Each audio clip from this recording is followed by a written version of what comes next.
લખી દે 8 તારીખે તારા ભાઈ ચેન્જ નહીં હોય ને કહી દે કે 8 તારીખ ટિકિટ લઈને આવે એટલે છોકરા વાળું હગું હું લઈને આવે. શું કીધું ભાઈ? 3 વર્ષનો છોકરો હોય તો સમજવાનું મેળી લાવી દીધી લાવી ગયા. હું કહું ભાઈ અને ચોથા મહિનાની 21 તારીખ પેલા હગું દંત ના મારી દઉં હું મંગલ જોગીની માતા નહીં. આવું મારા મેળી ના ભરવું બોલતા હશે હું બાવાની માતા બોલતી હશું. પછી સિકોતર નો લેખ કઈ પૂરું કરી દઉં નતું.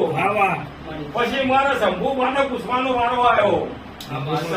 શંભુ બાને પૂછ્યું મેં શંભુબા ત્રીજી પેઢી આયા.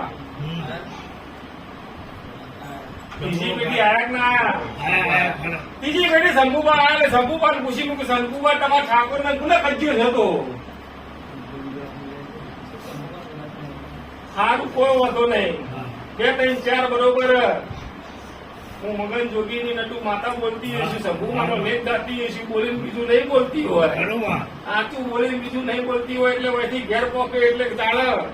સાચી વાત છે. બુધવારે બપોર 12 વાગે તું ખાવા બેઠો હોય સમાચાર બધું હકું જોવાની વાત આવે. પછી હું મોટા પીને આગળ બોલી હતી.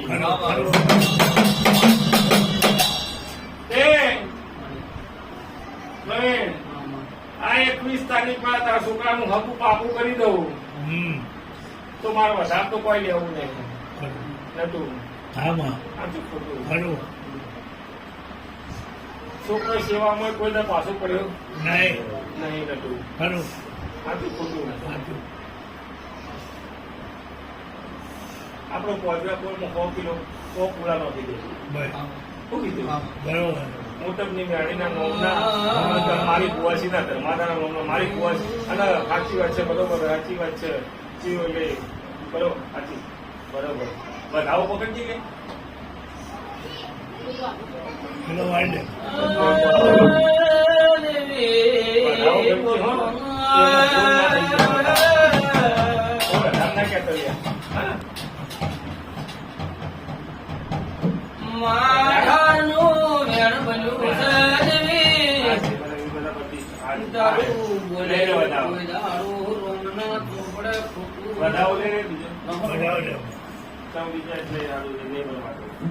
બીજા 18 નહીં બનવા દઉં. બીજા 18 નહીં બનવા દઉં.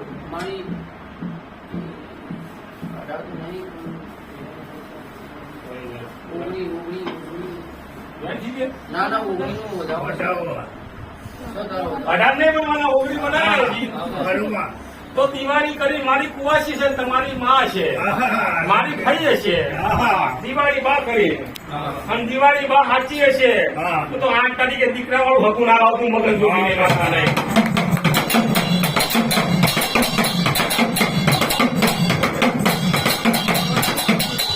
હું કીધું નતું?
છે